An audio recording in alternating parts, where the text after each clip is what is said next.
Okay. Oh, he said, wait, before. Who knows what it's about? We'll see. But that is my good friend over there, Brian. I am Pete. We are Comic Books Transformed. We are middle-aged dudes that talk about comic book movies and streaming shows. I think maybe our favorite streaming show, is it, Brian? Maybe. Yes. Invincible. Because I can't think of any show that we review that I think is higher for me. Well, I mean, I had X-Men 97 higher. Oh, always with the X-Men 97. That was the first thought in my head when you said it. I'm like, it's close, but yeah. So I mean, okay, X-Men 97, which is going to take a big nosedive with the new showrunner next season. Maybe. Is currently maybe higher than Invincible, but right now we're in Invincible season 3. We've just watched the episodes 4 and 5. And Brian, I'm going to need your help because they basically have like melded together in my brain. Yes, they kind of have to. Yeah. And I've also had about 35 issues of the comic melded into that as well since we last reviewed. Wow. I'm kind of jealous because the comic is so good. It is really good. But you know what, though? I honestly think this show does it better. Yeah. It's one of those rare things where they take what's there and like build upon it, but build upon it in good ways. Like they did that with X-Men 97. There's something else that we've covered where it's like the show was better than the source material. Do you remember what it was? Maybe it was The Boys. Yes, of course. Another Amazon streaming show. Right, yeah. Of course. Yeah. So let's try to figure out the last 2 episodes. I know that the episode 4 ends very early, and it's like even marked together in bed or whatever, and then it has this whole big adventure with Nolan and Alan. Yes. So episode 4 is basically is when Mark and Eve. By the way, why does everybody call her Eve? Her name is Samantha. Oh, I think they just call her superhero name, right? Well, I know, but Mark calls her Eve too. Yeah. Is that a detail I forgot from earlier on? I totally forgot her name was even Samantha. I just thought her name was Eve. I made that. I had that thought because Mark always calls her Eve, and then there's this scene where he's like in the comic where he's meeting her parents, and I was like, "Oh, you mean Samantha?" And I don't know, maybe she doesn't get along with her parents, obviously, so maybe I don't know, but I think it's funny that we all say that. So anyway, they're out on a date. They're trying to go out on a date, and then the 2 guys from the future show up, and they take Invincible to the future to help them save their time period. Okay, that was episode 4, right? That was episode 4, 3, right? Right. Well, then I'm like, well, what the fuck happens in episode 5 then? Because I know. So basically, episode 4 is half of that. It's Invincible going in the future and fighting the king there, and it's kind of like a whole bunch of like Easter eggs about where things can potentially lead to. Right. Future, I suppose, but we find out that the king is immortal, and he's been a king for like hundreds of years here. Invincible left him in charge. He took his family, went out into space for some reason. And there's a few other Easter eggs here and there, by the way. What I didn't realize too is the 2 guys. I think, what were their names? It's like they have like Transformer names. Isn't Dropkick a Transformer? It is a Transformer name. Right. And then like Fight Master. That sounds right. Sounds right. They are. That's Blue Beetle. Wait, what? What do you mean? They're not Legion of Superhero People? That is the actor that played the live action Blue Beetle. Oh, Kai. Yeah. Okay. I didn't realize that. But yeah, so basically they Mark just needs to kill Immortal because he wants to die, and that's how he turned into such a tyrant, is because he wanted people to rise up and kill him because he couldn't figure out how to kill himself. Okay. I find that a little hard to believe, I guess, but yeah, but that basically then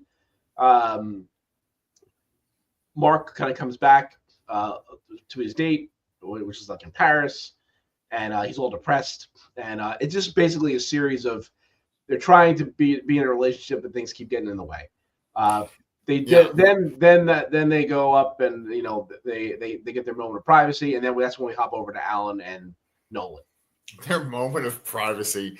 That's adorable. No, I was gonna say calling out with the narrator. That's okay. I was gonna say though that like, did you almost cry when they were just like flying through the air and like stopping at different locations? No. I just thought it was so fucking beautiful. They're just like flying. Yeah. There's no dialogue, and they're just kind of like looking at things. And it's also doing like little flashes of parts of the show with the two of them together. I was like, this is fucking beautiful. That was a nice montage in the comic as well. They kind of do that, and they show them their past as well. Yeah, I didn't have that reaction. I mean, it was nice, but I mean, I wasn't that, I guess, emotionally moved by it. Yeah, I might be. Who knows?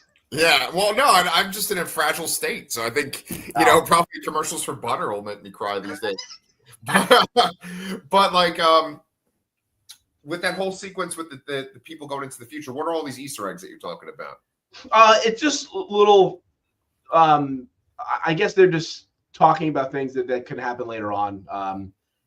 For example, Mark leaving into space with his family. I mean, they kind of.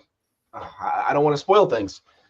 But there's mention of anything I mention is going to be a spoiler to anybody that hasn't read the comic. Okay, do it. So should I?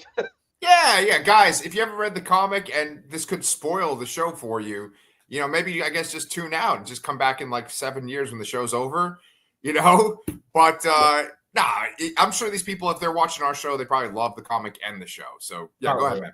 So the only two things I really remember is one that they mentioned Mark is finally go to space, and then also there's mention of a virus. And I believe that alludes to the virus that well, I haven't finished the entire comic yet, but the virus that initially decimated the population of the Viltrumites, which still exists, sort of. Yeah. But again, I'm about 60% through the series, comic-wise. Yeah. Okay. Yeah, you said you're up to like issue 80 something, right? Yeah, 80 or 81, something like that. Nice. And that was a part that kind of was a shock to me for someone that has read the comic like a long time ago. I totally forgot that it's like, oh, there's this virus that like wiped out the majority of them. Nolan has this moment where he's with Alan at the end of episode 4 where he says there's only 50 pure blood Viltrumites in the galaxy. Yes, it was. That's the stinger that ends the episode essentially. After Nolan and Alan break out of the prison with the help of Battle Beast, they fight against 2 Viltrumites, and Alan said we got to hurry up and get out of here, and it's like no, we don't. They're not sending anybody. There's no one to send. Right. So that was a pretty good stinger, and I think, I mean, again, I think I do generally tend, and maybe most people do, to have a bias to whatever you consume first. And I did see that in the episode before reading it. Okay. So I think they just played it just felt like a more dramatic moment, like a drop. In the show than it did in the comic to me, I think. But again, I think it's because I saw the show first. There are obvious benefits of having, great voice acting in the show that the comic can't have. So, yes, I'm really, really glad that you brought that up because the nature of a comic book and the nature of a show, even though they feel so similar and sometimes they like hit the same exact beats, there's so much more you can do in either medium, right? Like with comics, when you read dialogue, you're essentially deciding how intense it's going to be, what the emotional level sounds like, if a person's voice cracks. There's like written things that kind of guide you. But then we have these like quality voice actors in this show delivering the lines. Like Mark's speech to his father, or actually Nolan's speech to Mark in the first season, it has an impact in the comic. But to hear J.K. Simmons saying it and the way he says it is so impactful. Yes. And Stephen Yeun is just a fucking treasure. He's like one of my favorites, and his voice acting is just like incredible. Yeah, and I think the one character, and we kind of mentioned this in the last episode we recorded, Walton Goggins. I he elevates that character so much from the comic. He does not seem like this. Sandro as well. I think both of them elevate those characters so much more than their comic counterparts. Absolutely. I mean, Debbie doesn't have anywhere near as much of a role, I don't think, in the comic than in the show here. But like generally, when I'm reading, I'm hearing Mark Young, I'm hearing J.K. Simmons, I'm hearing those voices, but Cecil doesn't feel like Walton Goggins in the comic. Like he's so much better. He's so much better portrayed. Like the way they portray his convictions is so much better in the show than in the comic. It's astounding. So that brings up a point that we didn't get to discuss last week because you were catching up with the comic, and I was pretty sure that like they've never shown Cecil's like kind of origin or whatever in the comic. Did they show it in the comic? Yes, they did. Yeah, they definitely expand on it a little bit. You don't see as much of the stuff that happened in prison, but essentially, it opens up and Cecil is already captured, and there's this. I never remember his name. There's this older guy he's like a superhero. I don't remember his name. Oh, what the Britain or something like that. He's got some kind of British name, like right? His daughter is like Kid Brit or something like that. So maybe his name might just be Brit. Okay, maybe he almost looks like an army version of Old Man Logan. Yes, that's a good point. Yeah, I think he's maybe slightly modeled on Super Patriot. Do you know that character from like Savage Dragon? Okay, yeah. So I think that was like that aesthetic. Yeah, go ahead. It's the two of them in the mission, and Cecil is already tied up to that like green goo, and those two characters there, I don't know, they look like Whiplash from G.I. Joe. Right. No, is that G.I. Joe? I don't know. There was a male and a female. They kind of had the same. They look like Iron Fist, kind of. Yeah, Iron Fist. Yeah, that makes sense. Yeah. Yeah. That plays out pretty similarly. And then they are Cecil does kill them after they're rehabilitated, and then the whole prison scene happens, but it's much shorter. But yeah, it does happen in the comic. Okay. Yeah. Well, it's good to know. There's so much stuff I kind of forget. And I think that when Mark goes to the future in the comic and he sees the Immortal, I think I might have even like not read at those points because the comic was around for so long that like I was getting it regularly when I was in Staten Island. And then I started to like go back in the trades and read it when I moved to Texas. And so I'm sure there's maybe a couple of arcs that I missed. But like from a certain point on, I was like steady for the whole thing. Like where you said you are at in the comic, that I know I'm definitely like solid from there on. Got it. Yeah. So then I'm trying to remember what the fuck happens in episode 5. Like I know that he follows his son, his Oliver, right? He follows him at one point with Eve, and Oliver's with some other kids, and they're like skateboarding. And then there's this kind of tense moment where these kids start to bully them. And then you think that maybe Oliver might snap and just like turn them into chop meat, but he just pantses them. Yes. Right?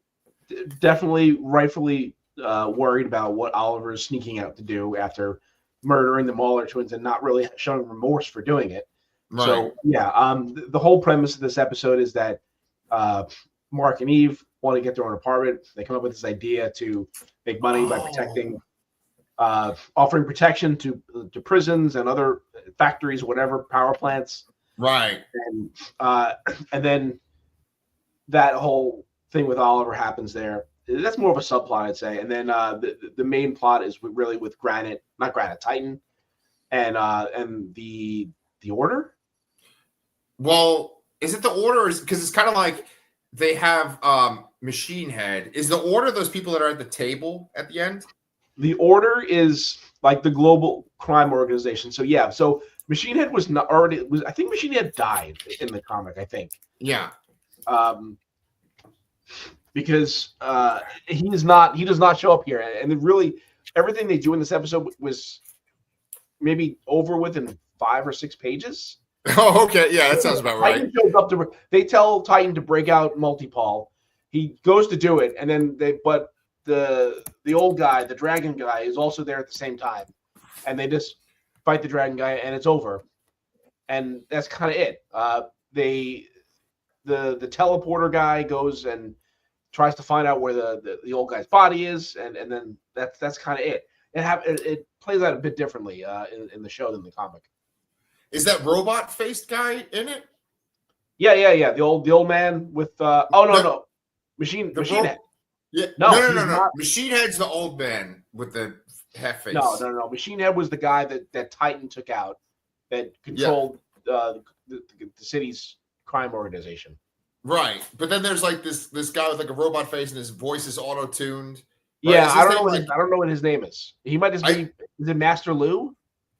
I don't know. Like, here's the thing, right? Is that Amazon has this thing where if you're watching on your laptop, you can like scroll to the side and it'll tell you who everybody is in that scene, right? And they said like, I don't know, like Powerplex or something was one of the names. And I was like, that could maybe be this guy. No, Powerplex is the next episode. Okay, so it's not Powerplex isn't the robot face guy. No. There's the guy who wears a suit and has a robot head. Right. That's Machine Head. Well, then what's the age? The old guy with the metal jaw. That's the guy that turns into a dragon, sort of. His name is Lou or something like that. Master Lou, maybe. I don't know. Oh my god, good thing I run a fucking comic book YouTube channel. That's good. Because like I thought the fucking old man was Machine Head. No. Okay. Well, that changes everything then. Okay. Because like they said that Aaron Paul is this Powerplex guy. Aaron Paul from Breaking Bad. Oh. And so when I heard the robot head guy talking, I was like, oh, is that him? But he's kind of doing a different voice. Yeah, maybe something got messed up and they're giving you data from the wrong episode. I've seen that happen lately on maybe it was Amazon. So they were giving me the subtitles were happening like a few minutes before they were said. Yes, it was Invincible from last week. Yeah, they got something going on there. Yeah. Their IT department has to step up their game. But no, I had the same exact thing.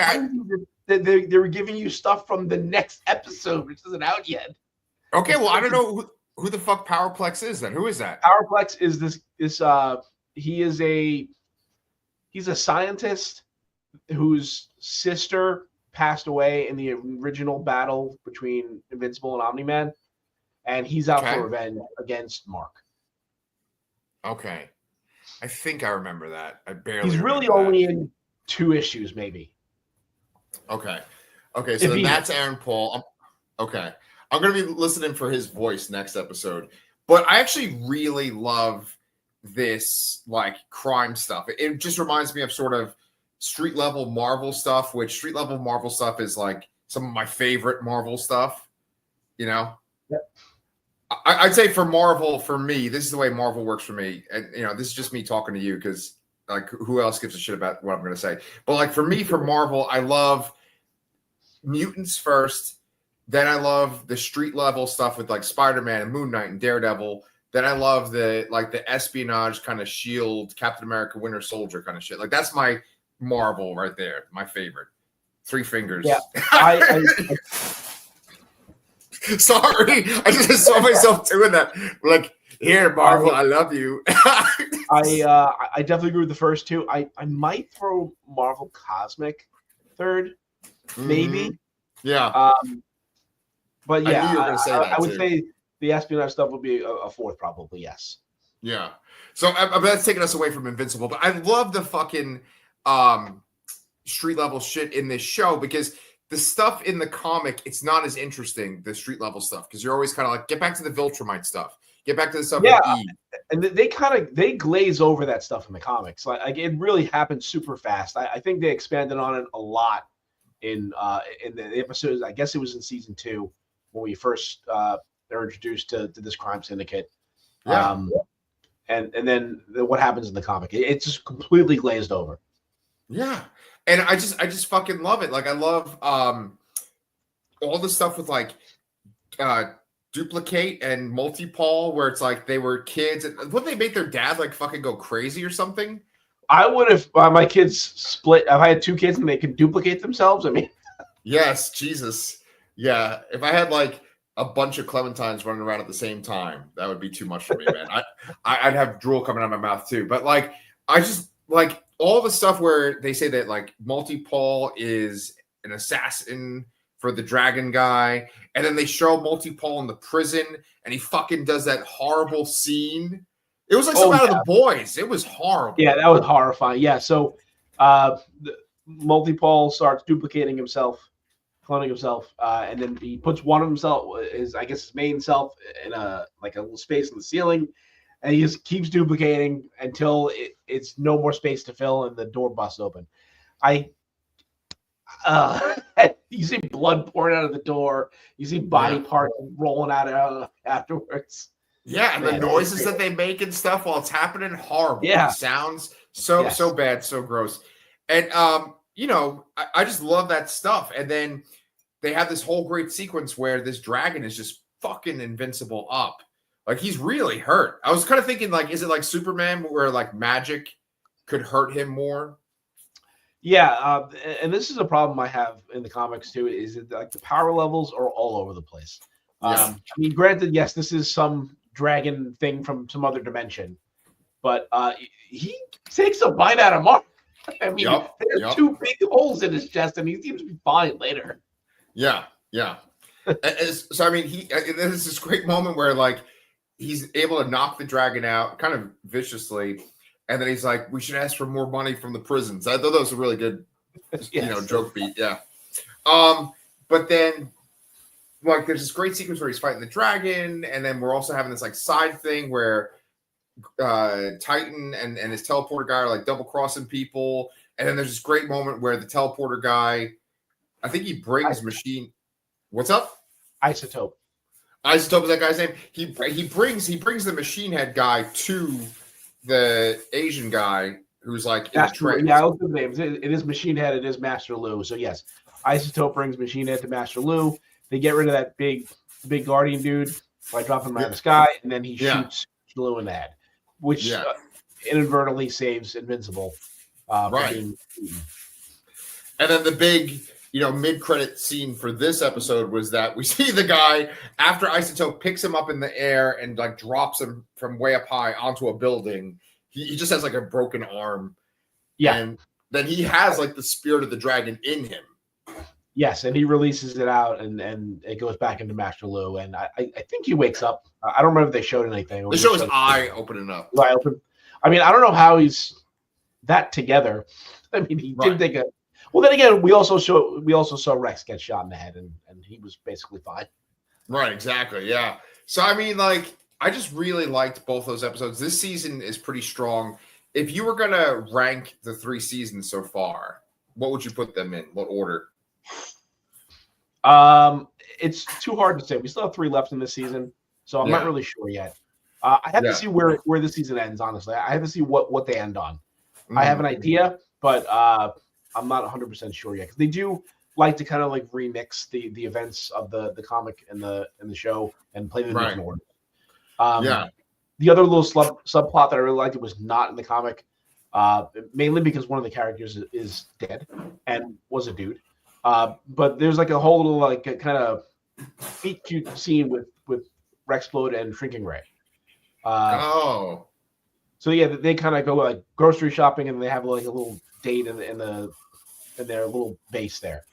That was great. Yeah, they're really playing up that Rex is trying to improve himself and be better, which probably means something bad is going to happen real soon.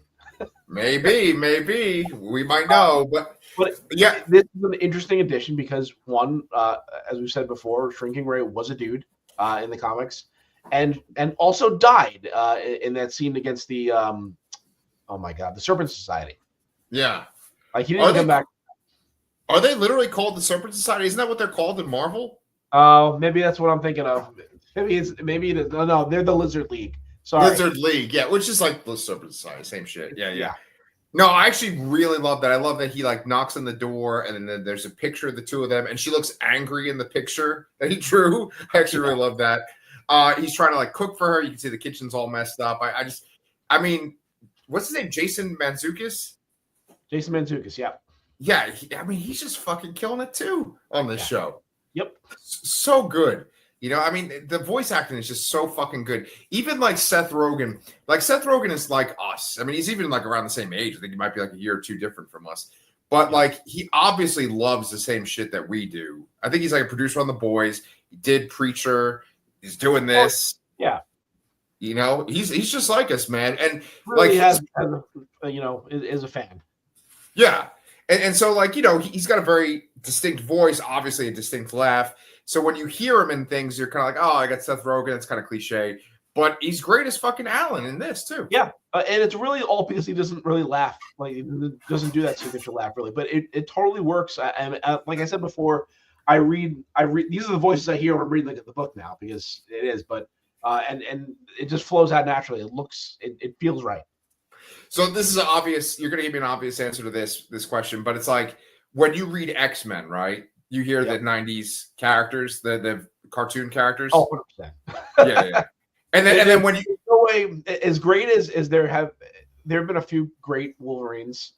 But Cal Dodd, that's the Wolverine voice I will hear forever. And then another question with the obvious answer is that you hear Kevin Conroy's voice and Mark Hamill's voice when you read Batman and Joker, right? Of course. Yeah. Okay. Well, the lone exception is Dark Knight Returns, because I think Peter Weller was fucking perfect. Yes. Dark Knight Returns. Yes. Oh man, Brian, we're actually kind of eating pretty well right now because we are covered Invincible. We're going to talk about Captain America 4 in a little bit. We don't have to kind of scrape the bottom of the barrel for things to review. And I was just thinking, you were talking about Dark Knight Returns. I was thinking about the DC movies that we were covering, those animated ones. Yeah. I was like, oh, we don't have to do those for a while, I don't think. Yeah, no, we're set. We got Invincible 3 more weeks, and then we got Daredevil. Oh, God. Did you watch the trailer for that? I did. I just watched it before this, yeah. Oh, fuck. I haven't actually watched it. I've seen it in my feed, but I haven't watched it yet. Is it good? Yep. I'm very excited. Nice. They're splitting it up. So remember they had that 18-episode order? Yeah, that is now going to be 2 seasons. So it's like, basically, it's confirmed it'll be 2 seasons, 9 episodes each, I guess. Okay. Nice. Well, then, we're good, man. We're covered for now. Was there anything else you wanted to say about Invincible, like these last 2 episodes? I'm just real curious where they're going to end the episode. I mean, I have a really good idea, but still, there's only 3 left. I'm so curious how they're going to end this show. Yeah. Because so much happens. And so many big things happen. Yeah. And then they do things in this episode, like expand upon these things that were mere panels in the comic. Like, what are they going to skip over? Like, what else are they going to do? I mean, to finish this show, which I'm sure they will, like, how many seasons would they have to do that? And if they don't have that many, which they probably won't, what are they going to skip over? Well, what season was that of The Boys that we just watched? Was that 5? Or is that 4? Yes. It was 5? Okay. Okay, so the 4 is the one that has Jensen Ackles or whatever. 4, yeah. Right? As Soldier Boy. Okay, so then there's a 6th Boys. I can see them doing 6 Invincibles because you're at the halfway point, right? And so, like, the halfway point for this could maybe be the end of season 3, and then there's 3. See, there's less issues with The Boys. So they've had to add things to The Boys show to get where they're doing. They've covered most of everything already. Okay. This show, with where they are right now, they're at maybe issue 55, 56, and they have another 90 issues to go. Holy shit. That's what I was saying to you last night. Like, I'm on issue 80. Yeah. And all this crazy big shit happened. Yeah. And I'm like, what are they going to do for the next 60 issues? Like, I know what's going to happen. Oh, yeah. And I'm actually so, like, wish I could, like, spoil for you and be like, oh, well, this is going to happen. But I'm not going to do that because I'd be a real dick. But I'm really excited to hear what you're going to say when you see these things that happen. Well, maybe I'm hoping to finish the entire series by the time we finish covering the show in 3 weeks or so. So maybe we can talk about that then too. Fuck yeah. All right. Well, then if you've covered Invincible, and I've covered Invincible, then I think we can end this recording. But we can have you guys check us out. We're going to do a Captain America 4 Brave New World video next. So check that out too. Make sure you guys like and subscribe, and we will see you guys